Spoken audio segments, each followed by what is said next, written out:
કન્યા કેળવણી મહોત્સવ અને શાળા પ્રવેશોત્સવના પ્રસંગે મારી સાથે ઉપસ્થિત શિક્ષણના બે અધિકારી મિત્રો,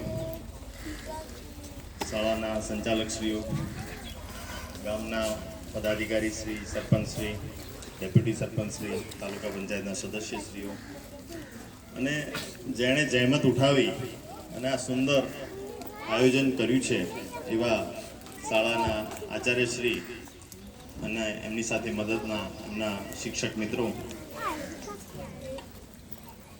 ખરેખર શાળા પ્રવેશોનું આપની શાળાનું જે માહોલ જોયું તો સંતોષની લાગણી થાય છે કે જ્યારે બાળક જન્મે છે ત્યારે માતા પિતા એને 5-6 વર્ષ સુધી પોતાનાથી અળગું નથી કરતા. એને કોઈએ તેડ્યું હોય, કોઈ રમાડતું હોય, કોઈની સાથે હોય તો સતત એનું બાળક પર ધ્યાન હોય છે કે સલામત હાથોમાં છે કે કેમ. વાલીઓ છે ને અહીંયા? કેટલા વાલીઓ છે? બહુ ઓછા છે. તો આપણી જવાબદારી વધી જાય છે શાળાની. તો એ જે હાથોમાં આજે એમના બાળકોને સુપ્રત કરે છે એ હાથ યોગ્ય છે કે કેમ. એમણે જે સ્વપ્ન જોયું છે આજે એમને થાય છે કે મારું બાળક પણ આગળ જાય, શિક્ષણ મેળવે, પ્રગતિ કરે, પોતાના ગામ માટે, પોતાના સમાજ માટે, દેશ માટે એ કંઈક કરી ચૂકે. દરેક મા બાપની અંદરની ઈચ્છા હોય, ભલે ને વ્યક્ત કરવાની રીત કદાચ અલગ હોય, એના શબ્દો અલગ હોઈ શકે. એટલે ખાસ શાળાનું જે માહોલ કહેવાય, ભાઈ શ્રી પ્રકાશભાઈ આવતાની સાથે બાળાઓએ સ્વાગત કર્યું. થોડું અસહજ લાગ્યું મને કે કેમ કે આ તો શાળા એક મંદિર છે અને બાળકો ભગવાનનું સ્વરૂપ છે. પણ એમને બહુ સારી વાત કરી કે સાહેબ આમાં પણ મોટિવેશન છે કે બાળકો આપના પર પુષ્પ નાખે છે તો પોતે મોટિવેટ થાય છે કે અમારે પણ કોઈ એક લેવલે પહોંચવું છે.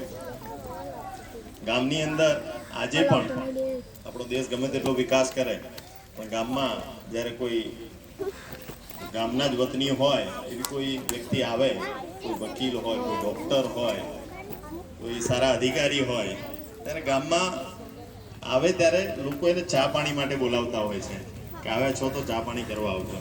મતલબ કોઈ વ્યક્તિ ગામનો આગળ વધે છે તો આખું ગામ ગર્વ અનુભવે છે, આખું ગામ. પણ જ્યારે માણસની પ્રગતિ થાય, કોઈ એક ડેઝિગ્નેશન પર પહોંચે છે, કોઈ એક મુકામ પર પહોંચે છે ત્યારે આપણે ગર્વ અનુભવીએ છીએ. પરંતુ આજ એનું પહેલું ચરણ છે. આપણી સૌની, સમાજની, ગામના મોભીઓની, શિક્ષકની તો જવાબદારી છે પણ એ લોકોની જવાબદારી વિશેષ છે કે જ્યારે આપણા ગામની પ્રગતિની વાત કરતા હોઈએ, આપણે આપણા ગામ માટે પ્રાઉડ લેતા હોઈએ. હું શહેરમાં રહું છું પણ શહેરમાં પણ ધારો કે મારા ગામના કોઈ સારા વકીલ હોય, કોઈ સારા ડૉક્ટર હોય તો ક્યાંક વાત નીકળે તો આપણે આમ પ્રાઉડ લઈએ કે વકીલ જે અમારા ગામના છે, આ ડૉક્ટર જે અમારા ગામના છે. તો એ પ્રાઉડ લેવા માટે આ પહેલું પગથિયું છે. અને ગામના મોભીઓ તરીકે, ગામના જવાબદાર વ્યક્તિ તરીકે આ શાળામાં આવનારું એક એક બાળક આપણા માટે પ્રેશિયસ છે, પ્રાઉડ છે. આજે કોઈના ટકા, પર્સન્ટેજ, મેરિટ વધુ ઓછું હોઈ શકે છે પણ શાળામાં પ્રવેશ લે છે, ગુણવત્તાસભર એને અભ્યાસ મળે છે, પછી કોઈ એક મુકામે પહોંચે છે. આજે એવું કહી શકાય કે શિક્ષક એ વિદ્યાર્થીને એક દિશા આપે છે, એક વિચાર આપે છે અને માતા પિતા એ વિચારને એના સંસ્કાર થકી, એને શિસ્ત થકી કોઈ એક લેવલે એને પહોંચાડે છે. એટલે શિક્ષકનો રોલ જ્યારે શાળાની અંદર હોય ત્યારે શિક્ષકનો મહત્વનો રોલ છે, એટલો જ મહત્વનો રોલ માતા પિતાનો છે.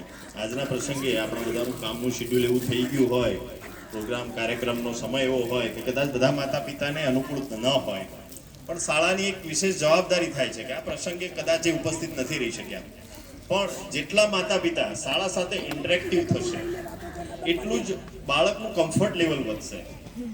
શાળાની અંદર બાળક આખા દિવસ દરમિયાન શું કર્યું એ જો એના વાલી 2 મિનિટ 5 મિનિટનો સમય કાઢી અને ઘરે જઈને પૂછશે ને તો બાળકને પણ થશે કે હું કંઈક એવું અગત્યનું કામ કરવા જઉં છું રોજ કે જેની રોજે રોજ મારા મા બાપને એની ચિંતા હોય છે અથવા તો એમને એમ હોય છે કે હું કંઈક કરું.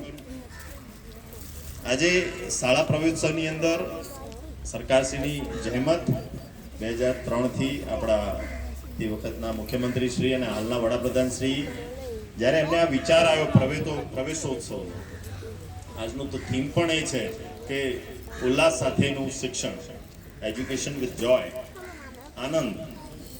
મને ખરેખર આ શાળામાં મજા આવી, ખાલી સારું લગાડવા નથી કહેતો. બાળકો જે પ્રાર્થનાની અંદર ઇનિશિયલી જે મગ્ન હતા અને બધાના હોઠ પ્રોપરલી ફડફડતા હતા, મતલબ કે એમના ઇન્વોલ્વમેન્ટથી એ જે પ્રાર્થના કરી રહ્યા છે, પ્રાર્થનાની અંદર જે ભાવ હોય એ બાળકોમાં દેખાતો હતો. એટલે હું ખાસ કરીને પ્રકાશભાઈ અને એમની ટીમને અભિનંદન આપું છું.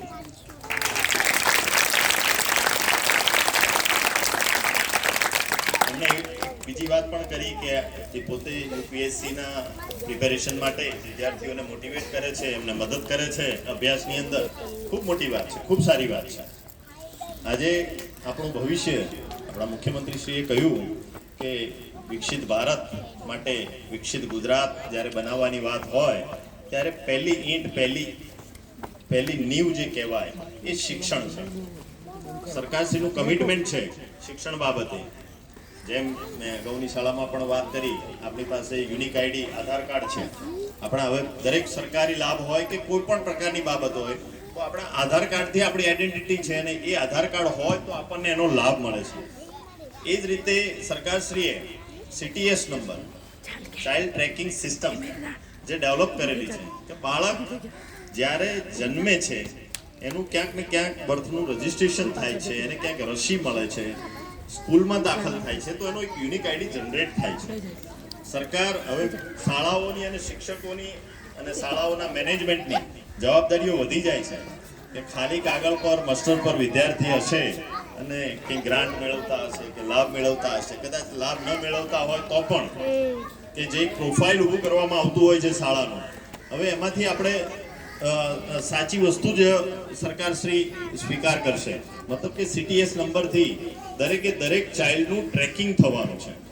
એમના ફ્યુચરના, એમના વીમાની વાત હોય કે એમના એજ્યુકેશન લોનની વાત હોય કે ફર્ધર સરકારશ્રી તરફથી મળતી કોઈ પણ સેવાની બાબત હોય તો એ CTS નંબરથી જનરેટ થશે. આજે આ શાળા પ્રવેશોત્સવ નિમિત્તે જે ભૂલકાઓ બાળકો કિલ્લોલ કરતા, એમને ખબર નથી કદાચ કે આપણે અહીંયા છીએ, ઉપસ્થિત છીએ, આ બધા કોણ આવ્યા છે, પણ એટલી બાબતમાં તમે શાળા, હું એમ કહું કે એ લોકોને આનંદ થયો છે આજની તારીખે, મજા આવી છે અને એમાં એનો શ્રેય શાળાને જાય છે. એટલે ફરી એકવાર શાળાના મેનેજમેન્ટને ખૂબ ખૂબ અભિનંદન. હું પોતે અહીંયા SCના એક અધિકારી તરીકે આવ્યો છું. આ ગામમાં મને આપની વચ્ચે આવવાનો મોકો મળ્યો છે. સરકારશ્રી ડ્રોપઆઉટ રેશિયો મિનિમાઇઝ કરવા અથવા ઝીરો કરવા માટે પ્રયત્નશીલ છે. પ્રકાશભાઈને હું એક વાત ચોક્કસ કહીશ કે આપની શાળામાં કોઈ પણ વિદ્યાર્થી ટ્રાન્સપોર્ટેશનની સેવા માટે ડ્રોપઆઉટ ન થાય અથવા તો એને અનુકૂળતા નથી, સ્કૂલમાં મોડા પડે છે, ઘરે સમયસર નથી પહોંચી શકતા, એવી કોઈ પણ બાબત હોય તો શાળાના લેટર હેડ પર STને મોકલશે. ચોક્કસ અમે એને પ્રેફરન્સથી એક કામગીરી કરી આપશું. વિશેષ એક જવાબદારીઓ આપણા જે પદાધિકારીઓ ગામના બેઠા છે કે કોઈ પણ વાલીને એનું બાળક ન ભણે એમાં રસ નથી હોતો. દરેક વાલીનું એક સ્વપ્ન હોય છે કે એનું બાળક ભણે, પણ એના ત્યાં કોઈ એવી પરિસ્થિતિ ઉપસ્થિત થાય છે કે બાળકને ભણાવી જ નથી શકતો અથવા તો સ્કૂલે મોકલી નથી શકતો.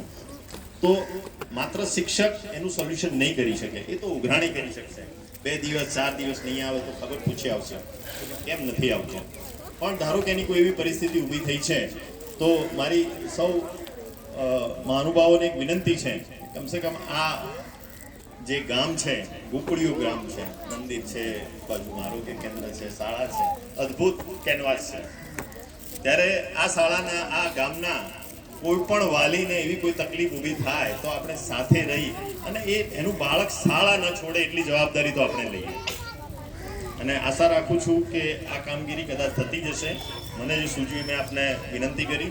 ફરી એકવાર ખૂબ ખૂબ અભિનંદન. આજે જે મેરિટમાં પ્રથમ ક્રમે, બીજા ક્રમે, ત્રીજા ક્રમે જે વિદ્યાર્થીનીઓ આવ્યા છે એમને પણ ખૂબ ખૂબ અભિનંદન. બાકી મેરિટમાં જે કંઈ છીએ, હું તો એમ કહું માસ્ટરમાં છીએ, આપણે હાજરી પત્રકમાં છીએ, એ પણ અભિનંદનને પાત્ર છે. શિક્ષણનું મહત્વ આઈ થિંક પ્રકાશભાઈથી વધારે કોઈ સમજાઈ નહીં શકે. આપને જે રીતે એ લોકો એ એજ્યુકેટ કરી રહ્યા છે, જે શિસ્ત લાવી રહ્યા છે, એ ખરેખર અભિનંદનને પાત્ર છે.